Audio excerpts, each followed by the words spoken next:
Hi, and welcome to Coffee with Claire. Have you heard the term servant leadership before? I hadn't, but I realized once I learned what it was that I had been embodying it for years. What servant leadership is all about is really being more of a mentor than a boss. It's putting people before paperwork and making friends before you actually do business with people. And it's also about being patient and being willing to watch and see how people are learning from you. And if they're not learning exactly the way you wanted them to, it's your job to tweak your delivery system for them to be able to understand it even better. So there's a lot of improv that goes into servant leadership. There's listen, watch, and concentrate. It's my job to listen to you and make sure that I'm fully present for the mentoring moment. And it's also about my job is to make you look brilliant. In servant leadership, there's no ego involved in the leadership process. It's all about the other person. And what happens is when you put them before you, the reciprocal occurs as well, and they start putting you before them. And when you have that kind of synergy, when you have that kind of really strong relationship, you build a lot of trust, you build a lot of loyalty, and people are much more comfortable coming to you if there's a situation that has to be addressed. So my challenge for you this week is to think about servant leadership. Are you embodying servant leadership? If you are, share it with us at coffeewithclaire.tv on our Cool Beans blog site. And if you're not, then just think about how you could tweak things a little bit and show up as a servant leader. As you know, every week we have entrepreneurs, people who give back to the community, and people who like to have fun. And my guest this week is Billy Johnson, and Billy Johnson is the director of the Professional Leadership Program, which is housed in the College of Business up at the University of North Texas. So welcome, Billy. Thank you, Claire. Good to be here. So before you came to before we get into the Professional Leadership Program and all of that, I know that you have a really strong background in HR and being at Deloitte and everything. So why don't you tell everybody a little bit about what you did before you came here? Well, thanks. I'll compress that. Since we're having fun, I'll kind of compress this because as an older guy, there's a lot of history. But in short, I spent about 30 plus years corporately in combination with corporate experiences, and actually now with the 4 years at UNT, almost 10 years higher education. So if I kind of capsulize the career, I first started out in higher ed actually as an undergrad student recruiting students. Went to school at Cal State University Northridge, and that's how I first started. Kind of been doing talent management all my life. And then I moved to University of Texas in Austin, student services, dean of students area, and I was recruited corporately, and the joke was coming over to the dark side. And so I went to work for AT&T, had a 10-year career track there, basically doing a lot of P&L, as we call it then, profit and loss. So I was a business person, if you will, in traditional sense. But all along I continued to work on talent management and development. That culminated in my then leaving and going over to a client, which was Arco Oil and Gas, that had an Arco Oil and Gas headquartered here. But Los Angeles was the corporate location. So at that time, I spent basically 12 years with Arco. That culminated with us doing a joint venture with Southern Company in Atlanta. And the Atlanta experience was interesting because it was the Enron days, and that's kind of history now. We built an energy trading company. It was a very exciting time. Did an IPO. I got the benefit of doing 2 initial public offerings. And at that time, as that blew up, because literally that's what happened with it, they owed us a lot of money, so we had to reorganize, eventually sell the company. I went to work for Deloitte here in Dallas. And so approximately almost a 10-year run, if you will, with Deloitte. It was an exciting time because I'd never worked in a private setting, if you will. I always worked in public companies. And so the joke with my friends was I put on my lab coat, I go in every day and fire up the Bunsen burners. So for the baby boomers, we have no idea what those were, but there were tubes in the lab. And so every day I went in and I kind of did things in different talent management space, recruiting, local, and national jobs. So it was a fun time. Finished with the Deloitte University project, and then you and I met at one point in time as mentors with the Professional Leadership Program, and that led to the opportunity I have now at UNT. So Billy and I have been mentors at the University of North Texas in the Professional Leadership Program for about 9 years now. And I wanted him to come and let you guys know about the Professional Leadership Program because we are at this point being nationally recognized as a really strong mentoring program. So if you could give everybody a little bit of the history of it, and we can kind of talk about how we get the students and that kind of thing. Yeah, thanks, Claire. So a couple of things. I'd be remiss if I didn't mention that our delivery model is designed around, I'm the director of the program. I have a colleague, Rachel Cleveland, assistant director, and the person who keeps the trains running and deals with foot traffic, Natalie Bernard. So the three of us are kind of that leadership, if you will, but more importantly around this leadership model for this mentoring program. And this year we have 130 students. It's the mentors themselves from corporate. So let me kind of characterize that and unpack it a bit. The program's in its 22nd year. So it's been a very, very long time. This particular model, though, I'd say started to take shape 10 or 12 years ago under my predecessor, a lady named Renee Bear. And Renee started working with corporate sponsors and partners to bring in this mentoring opportunity. What we've been able to do, and you've been part of that and seen that, is take it, as people say, to the next level. Mm-hmm. So what you have, if you look at this program today, its profiles, you have 130 students that were admitted this year. About half of those students were business, and the unique difference now is half are non-business majors. So that's one of the unique things in terms of having an on-campus program with students that are from these different diverse backgrounds, both academically, culturally. This year, about 30% of those students are from global areas. Right. And so it's very unique. Now, the most unique feature, and we've, as you mentioned, nationally been doing conferences and presenting on it, is the fact it's this one-on-one mentorship. Mm-hmm. For 1 year, each student has a mentor in their respective area of field of study.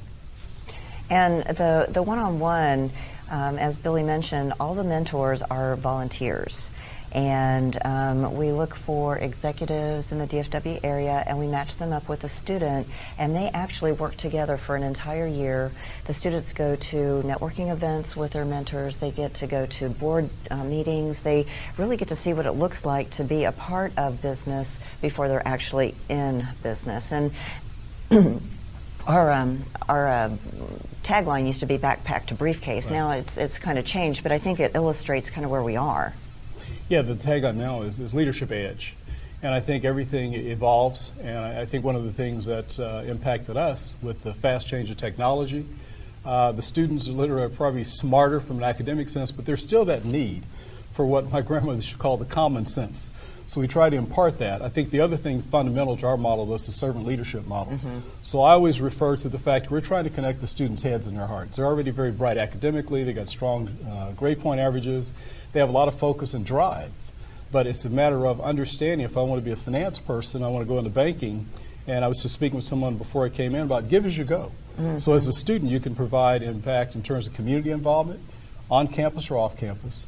And then what we do in this leadership model is try to develop the skill set so that if you're going into the workplace or whether you're going into your own business, because a lot of our students have a focus in being entrepreneurs or not-for-profit, mm-hmm. you're going to need these skills, often referred to as soft skills. Soft skills. You're going to need those skills to be successful in whatever you're going to do. So that's kind of the genesis of it. But again, underpinning that is this servant leadership model. And the soft skills really are the hard skills, don't you think? I think so. Yeah, I was just pushed back on HR. They talk about the soft skills. They're not so soft. If they were, I'd say everybody has those. Right. I think they're as tangible, as important, and they're very leveraging. They create what I call a competitive advantage. If I take any student, let's say if they're majoring and they want to focus in the entrepreneur space, they want to open up a design business, they're going to need to be able to present a proposal to someone to get funding. They're going to need to be able to build a team and hire a team and keep the team together. And so it doesn't matter what your background is, you're going to need certain skills. And we talk about these 3 Ps, professionalism, poise, and present. You will need those in whatever you're going to do. And so there's a transfer of skills. The beauty of PLP, and we all wish we had this, many of us when we were undergrads, is I get an opportunity to come into kind of this laboratory every Wednesday night in our class time, and I get to engage with students that are from various places globally, and that, as my business speak would say, they're cross-functional. So if I'm a finance major, I'm working with someone who's in marketing, I'm working with someone who possibly wants to be a lawyer, again, a design person, STEM. We've got a resurgence, I'd say, in students interested from the STEM standpoint who want to be doctors or engineers in various areas. They get to come together. And we have a business case that you're familiar with that McKinsey did for us a couple of years ago, so that's in its 4th year. And each semester, they get to work together in teams and look at this business case. So again, cross-functional work, you get to look at conflict negotiations, resolution skills, communication skills, which are all the things we hear employers wanting, Absolutely. And grad school is the same thing.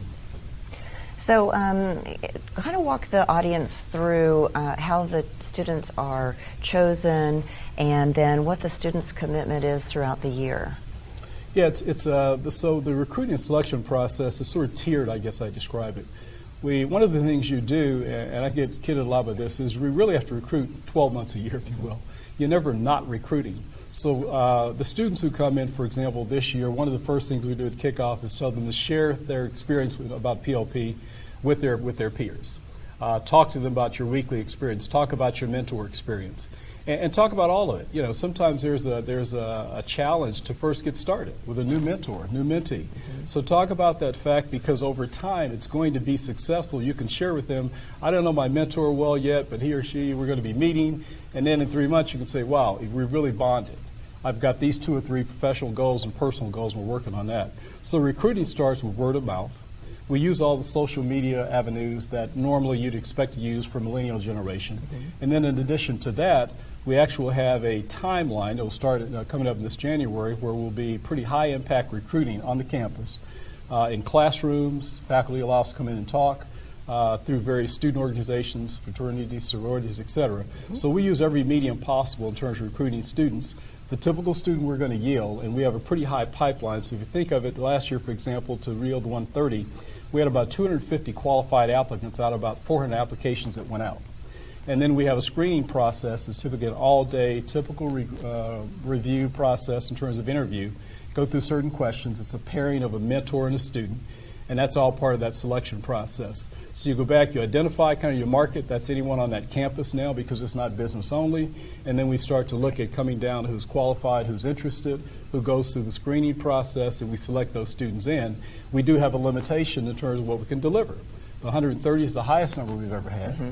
And so there's a limitation on classroom space, also with quality mentor experiences. Every student has a mentor because we keep that pipeline full. So we make sure we don't overcommit, if you will, so that we don't underdeliver. We want to keep that model tack and what I call structural integrity. We want this to be a quality experience for any student who comes in that program. And, you know, as the mentors come through the program, there's a selection process for them as well. There is. That one is, it's like sausage making people to describe. So the reason I call it that is because you may refer someone we know very, very well that you've met and you know, and that person's qualified, and we sit down and meet. There could be someone else that I randomly meet, or you, in a grocery store, and we talk about this program. That's where the sausage is like, yeah, why don't you talk about it? Send some information. We sit down, and that may or may not be a fit or a match. Then there are others that year over year, because the retention rate's been very high and 60, 70% returning, they refer us. So referral's number one. But there are the random, if you will. We're just meeting people and asking them if they know about the program, do they know about the university, do they know about the College of Business. And that's kind of a sloppy engineering exercise there. And it yields a certain percentage of people. For example, a couple of years ago, we were looking for we needed some physicians or people in the medical field. Mm-hmm. And actually what happened was we relied upon our University of North Texas Health Science Center, went in and picked up a couple of students who helped us mentor students who were pre-med students.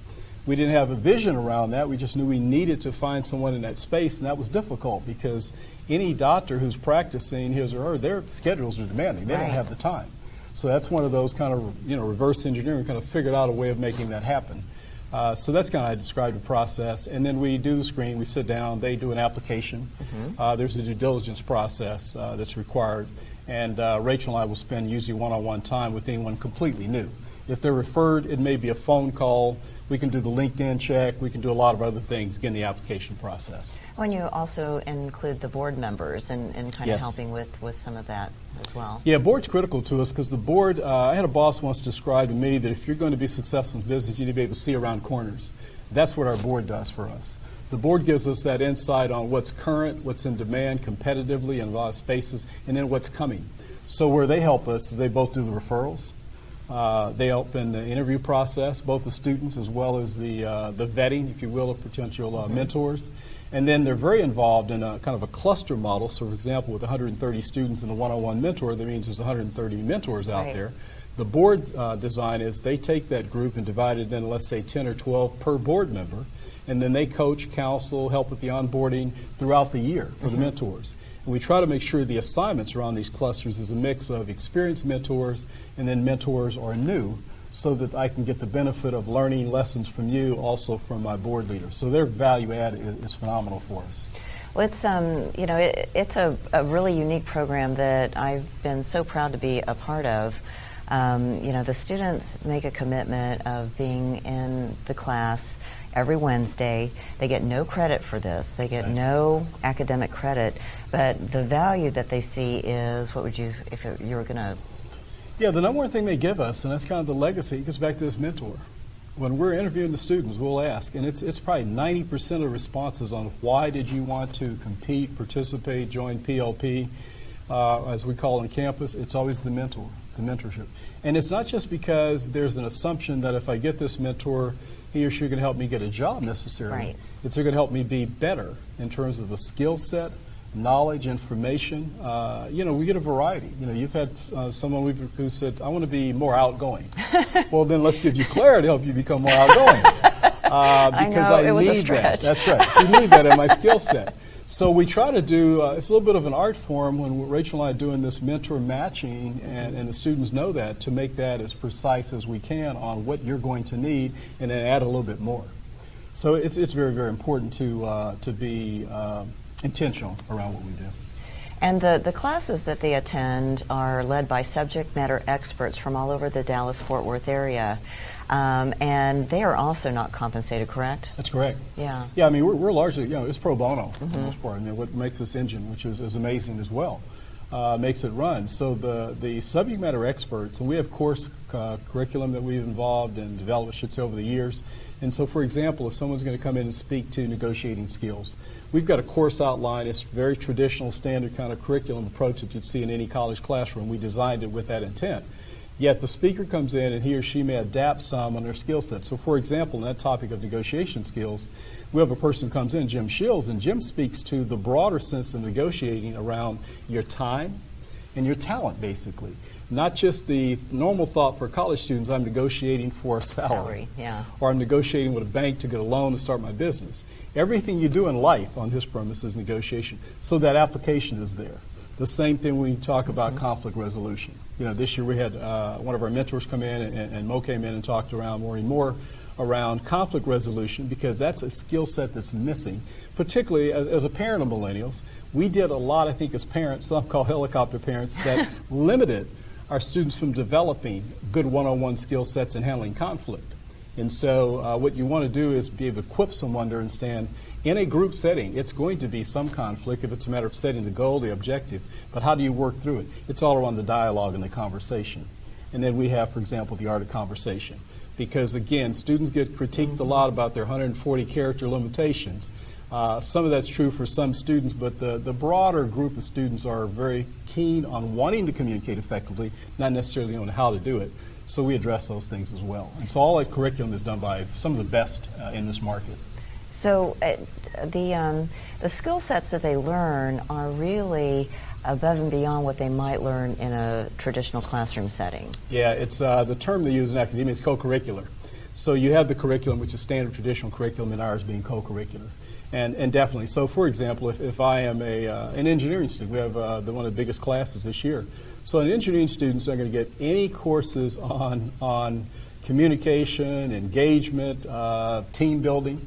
So we provide that skill set and that knowledge to them. It complements what's going on in the classroom, because for the most part, generally speaking, that's a technical approach being taken in the classroom, tech and theory. Ours is going to be taking, if you will, the theory, but then adding the practical application, again, because of these best-in-class individuals from this market that brings that in. I mean, one of the more powerful classes and takes the longest on delivery, it's an hour and a half, most of our class hour, is emotional intelligence. And that class done by the Hennessy's is impactful, because being self-aware is the most critical thing any of us can have. And some of us are on a long journey to get there. Take forever. But that's a very, very important thing for a student to understand how he or she impact people, interacts, engage others, understand things about themselves, again, so they can be a high-impact player in whatever it is they're doing. Right.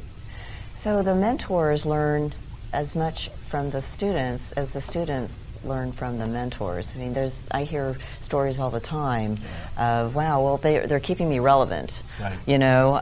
Or I had no idea that this culture that my mentee is from had this kind of challenge, or this type of communication that I needed to approach. So I think that there's a real benefit on both sides, of the equation. Yeah, I learned a lot, and I know you could say the same from the mentors. I had mentors from various places. When I call a traditional student, went to some high school in Denton or Dallas, one of the more illustrative cases for me was I had two students from China. They're both accounting majors. First of all, I'm not an accounting major, although I worked at Deloitte and had a responsibility for talent inside of accounting. I'm not your accounting person. So, but what I learned, for example, just because I've never been to China, I've done some study, but the distinctive and unique differences about this one person who was from the northern part of China, province there, if you will, and different cultural dynamics, even some language differences, and southern, cultural differences, economic differences. Both were accounting majors. Ironically, both were 4.0s in accounting, but that is the only similarity they had in that regards. So I learned a lot about a variety of foods and again, languages, how they interact with families. There were some commonalities around values, but at the same time, a lot of differences. So you do get a lot out of it. It's no question. We tell every student and every mentor, you get as much as you put in, right, in terms of return and more. And you do get to stay relevant. Again, as a baby boomer, you kind of get a little cool factor, but at least you know what's going on. They don't think you're cool, but you do get the benefit of staying current and actually staying relevant so that you can take whatever knowledge and wisdom you have and impart that to the students. And the thing I think my favorite is contrasting first semester versus second semester, especially in the networking event. At the first networking event, everyone just kind of gets off the bus and they go straight for the food. Or we help them not to do that, but they still do it because they're hungry. And then sometimes they have their business cards in their pockets and things like that, and sometimes they haven't remembered their business cards. And then the second one. Yeah, it's like they turn loose. It's night and day. You get this. I guess they've gone through boot camp, if you will. Now they're officers. By way of example. So yeah, they're so different. You'll see the strategies in that first semester of, well, let's go over and meet her, but I'm kind of scared. Let's go together. Yeah, because we're adults, so we're scary. Second semester, it's I got to go over here and talk to Claire. I got to go talk to Rex. I got to go talk to Ray White. He's a marketing guy, so I got to see him and I got to give him my card. So very different. Yeah, it's amazing the transformation that we see in a very short amount of time. Yeah, it's quick. You get a lot. That's one of the benefits you get is the students, and the school year is 9.5 months. But with your breaks and times, it's 6.5, 7 months of compressed time. Yeah. And you see so much growth. You see, again, the students who are introverts, if you will, learn how to be an extrovert for their right moment in time. You see those students who are a little bit overconfident when they come in the program, get settled and stable and realize, I don't know everything, I'm not ready to be CEO. You see the balancing act that happens in the interpersonal development. So now that we've had this program, everybody's going to be totally excited about PLP, so you're going to have to tell them how to get involved and how they can help. Okay, so the easy answer is this. So we're a College of Business-based program, so on our College of Business website, you can go to that website at UNT and click on the PLP link. That'll bring you up to our page. That shows everything we've talked about in other details. That'll show our board. That'll show our mission and our purpose. Application process for students, application process for mentors. The other thing, too, is to go ahead and you can give us a call. All of our information's there, and we can sit down with anyone. We love to do that. Matter of fact, a lot of Fridays, what Rachel and I both spend time doing is talking to potential corporate sponsors, partners, and mentors. So we're very willing to do that, to put our time into this. So the easy way is just go to the website, click on PLP, and all the information will be available to you.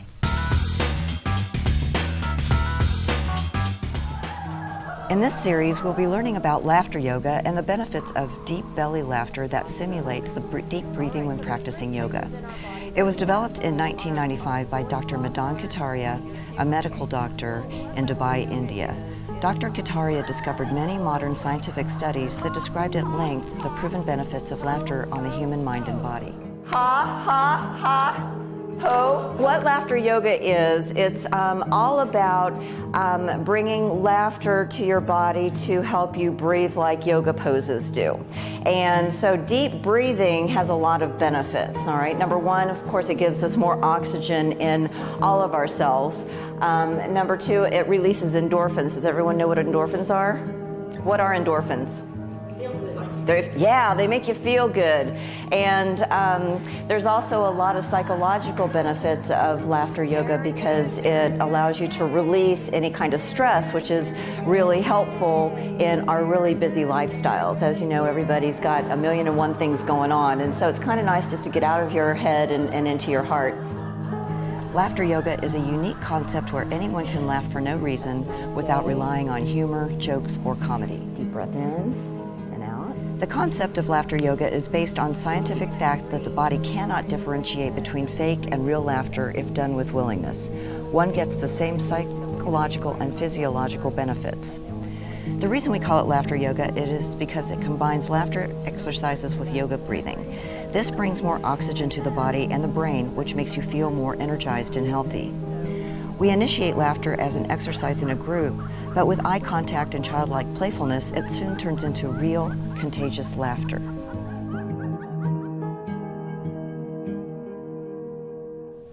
So as you know, we are looking at laughter yoga as a way to increase our health benefits. And so today we have Billy Johnson to help me demonstrate one of our laughter yoga techniques. So as a reminder, laughter yoga is breathing from our diaphragm. And the reason it's called laughter yoga, it's because we are not doing downward dog or anything like that, but it's the deep breathing that you get from yoga. And there's science that proves that laughter increases endorphin levels, it helps with your immunity system, and 1 minute of laughter yoga is the same as 10 minutes on an exercise bike as far as the endorphin release goes. So there really is a lot of great things around this. So today we are going to demonstrate flu shot laughter yoga.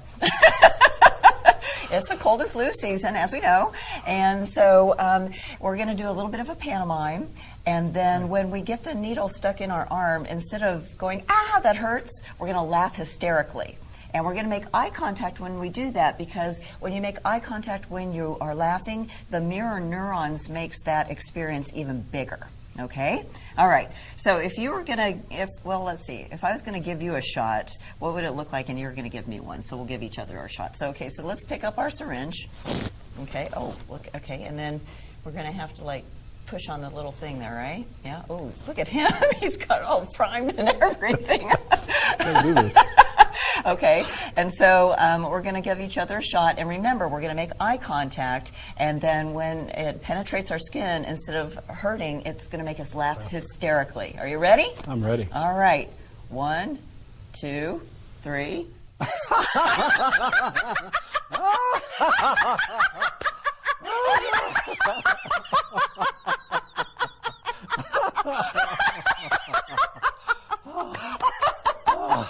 Brilliant. Good job, Billy. I'm dying. And there you have it. Billy Johnson, laughter yoga. Thank you. Namaste. So my first question is, we're all so busy. How do you balance fun with responsibility at work? I haven't always been really good at that, but what I try and do is keep it light at the office. Try and tell jokes, try and encourage people to tell jokes, try and throw them off a little bit just to kind of keep them out of their comfort zone. Not in a cynical way, but in a way just to kind of keep it light, because insurance is a really dreary business, so it's fun to keep it light at work. So what are some of the fun things or aspects about owning your own business? Oh, it's all on you. You look in the mirror and, if it works, it's because of what you did. And if it doesn't work, it's because of what you did. I'm the marketing department. I'm sales. And, if it works, it works. If it doesn't, it's my fault. So I love that. I absolutely love that challenge. How do you encourage others in their life to have fun? I think you have to surround yourself with people that are going through similar things to what you are, so that you can realize that the highs shouldn't always be as high as you sometimes make them, and the lows shouldn't be as low as you try and make them sometimes. And so you have to try and keep a balance. You have to keep people around you that can keep you grounded and keep you focused. What advice could you give someone that might be struggling right now as to how to keep it fun? Find something you enjoy to do. Work out. Exercise is a big piece of it, especially if you do cardio workouts. That's huge. Just make it a point to go out. My wife and I go out to dinner every Wednesday night. We go out on weekends, and that's huge. That's just a nice icebreaker during the week. 2 times out a week, it's wonderful. So tell us a little bit about your business. So I have an insurance agency, P&C Insurance, and everybody kind of rolls their eyes when they hear that. And the reality is I help people who don't have the time to get insurance problems fixed. One phone call, call us, we got it. The next time we talk, it's taken care of. And that's a big differentiator in the marketplace. So if you had a happy dance or a happy stance, what would that look like? Remember Snoopy from Peanuts? Remember where he's just bouncing off the wall? That would be me, absolutely. Awesome. So your homework for this week is to think about servant leadership. How can you embody servant leadership? Or if it makes it a little easier, think about how you can mentor someone rather than boss someone.